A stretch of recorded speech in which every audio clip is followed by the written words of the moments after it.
दशहरा खत्म होते ही नामांकन दाखिल करने वालों की होड़ मच गई। आज कलेक्ट्रेट परिसर में सुबह से ही गहमा गहमी का माहौल देखा जा रहा था। आज दोनों ही प्रमुख पार्टियों के प्रत्याशी नामांकन दाखिल करने पहुंचे थे। कुछ प्रत्याशियों ने बताया कि शुभ मुहूर्त देखकर नामांकन भरने का समय निर्धारित किया गया था। वहीं छत्तीसगढ़ के मंत्री उमेश पटेल ने बताया कि मां ने आज नामांकन दाखिल करने के लिए कहा है, इसलिए मां का आशीर्वाद लेकर मैं कलेक्ट्रेट कार्यालय पहुंचकर अपना नामांकन दाखिल किया हूं। नामांकन दाखिल करने पहुंचे प्रत्याशियों में भारी उत्साह देखा गया। सभी प्रत्याशी यह दावा कर रहे हैं कि हमारी ही विजय होगी। बहरहाल सभी प्रत्याशियों ने अपना नामांकन अपने समर्थकों के साथ पहुंचकर दाखिल कर दिया है। अब तक के निर्वाचन आयोग के कार्य को देखने से यह प्रतीत हो रहा है कि इस बार का चुनाव शांतिपूर्ण व शक्ति के साथ होगा, क्योंकि रायगढ़ सीट से पूर्व कलेक्टर चुनाव मैदान पर हैं। इसलिए अंदाज़ा लगाया जा रहा है कि इस बार चुनाव सख्ती से किया जाएगा। भाजपा के धर्मजयगढ़ विधानसभा सीट से प्रत्याशी हरीशचंद्र राठिया का फार्म नामांकन दाखिल नहीं किया जा सका। राठिया के कहे अनुसार उनके फार्म पूर्ण नहीं होने के कारण उनके फार्म को जमा नहीं किया गया। क्या भाजपा पूरी तैयारी में नहीं थी या हरीशचंद्र राठिया के साथ कहीं भेदभाव या छल कपट किया जा रहा है? खरसियां विधानसभा के भाजपा प्रत्याशी महेश साहू नामांकन दाखिल करके निकलते हुए देखे जा सकते हैं। नामांकन दाखिल करके निकलते ही उनके चेहरे पे एक अलग ही मुस्कान नज़र आ रही है। वहीं बड़ों का पैर छूकर आशीर्वाद प्राप्त कर रहे हैं, जिससे विजय का सामना करना पड़े। एक सवाल उत्पन्न होता है कि क्या शुभ मुहूर्त पर नामांकन दाखिल करने से विजय प्राप्त होगी या नहीं। ऐसा ही फार्मूला सभी प्रत्याशी अपना रहे हैं कि शुभ मुहूर्त का समय देखकर ही नामांकन दाखिल करने पहुंचे हैं। आप लोग आइए ना, आप इधर आइए।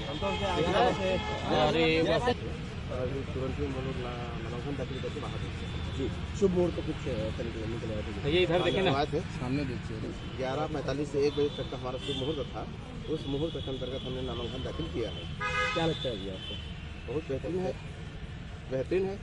रिस्पॉन्स कैसा मिल रहा है? अच्छा रिस्पॉन्स मिल रहा है। सभी कार्यकर्ताओं का, आम जनता जनार्दन का हमें अच्छा से रिस्पॉन्स मिल रहा है। 30 तारीख को फिर जाएंगे? किस तरीके से आएंगे? आज आने का अनुमान है? माननीय राजनाथ सिंह जी भारत सरकार के रक्षा मंत्री हैं, उनके आने की पूरी संभावना है।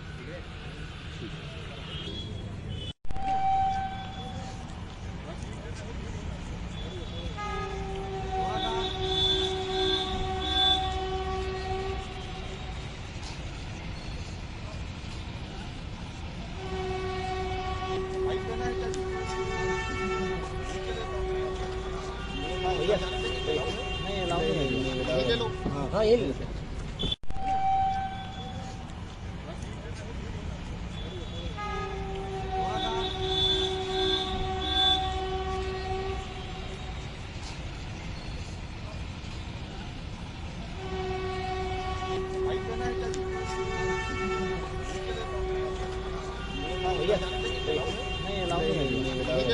हाँ ये ले लेते हैं।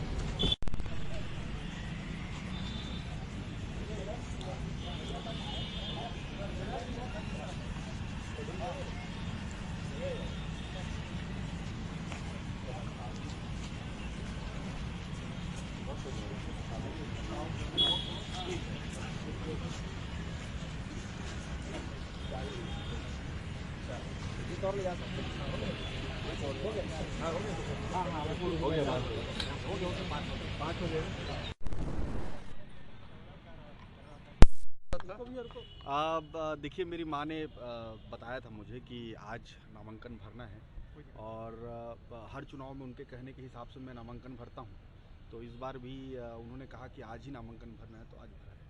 क्या विशेष है? कल मुख्यमंत्री जी भी आ रहे हैं और एक साथ आप नामांकन भरेंगे, किसके पीछे? 2 सेट कल भरेंगे और माननीय मुख्यमंत्री जी कल आ रहे हैं, तो हम सबका उत्साह बढ़ेगा और सभी कार्यकर्ताओं का। पटेल जी, सबसे बड़ी बात है किसानों का कर्ज माफी की घोषणा हो गई। आप किसान पुत्र भी हैं। हाँ, मैं यही बताऊंगा कि मुख्यमंत्री जी ने 3-4 वादे किए हैं, 3-4 घोषणाएं की हैं। उसमें सबसे बड़ा घोषणा मेरे हिसाब से 17.5 लाख लोगों को आवास की सुविधा दी जाएगी। अगर केंद्र सरकार उसमें मदद नहीं करती है तो राज्य सरकार अकेले इस काम को करेगी, ये माननीय मुख्यमंत्री जी ने कहा है। तो ये मेरे हिसाब से सबसे बड़ी घोषणा है। और किसानों के लिए कर्ज माफ़ी है, जातीय जनगणना की बात है, 20 क्विंटल में खरीदी की बात है। तो ये सारी चीज़ें मुझे लगता है आम जनता के बहुत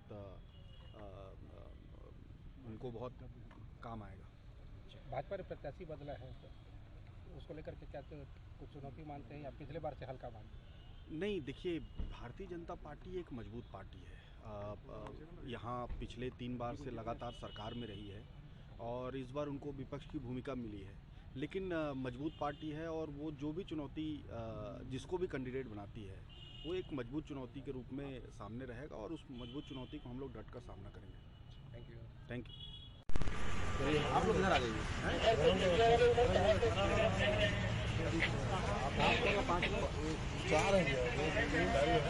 भाजपा प्रत्याशी धर्मजयगढ़ विधानसभा के फार्म का नामांकन फॉर्म वापस होने से एक बात हो रही है कि क्या भाजपा के पुराने कार्यकर्ता या पदाधिकारियों ने फार्म की सही सूचना धर्मजयगढ़ प्रत्याशी को नहीं दी थी या कहीं न कहीं उनके साथ भेदभाव किया जा रहा है।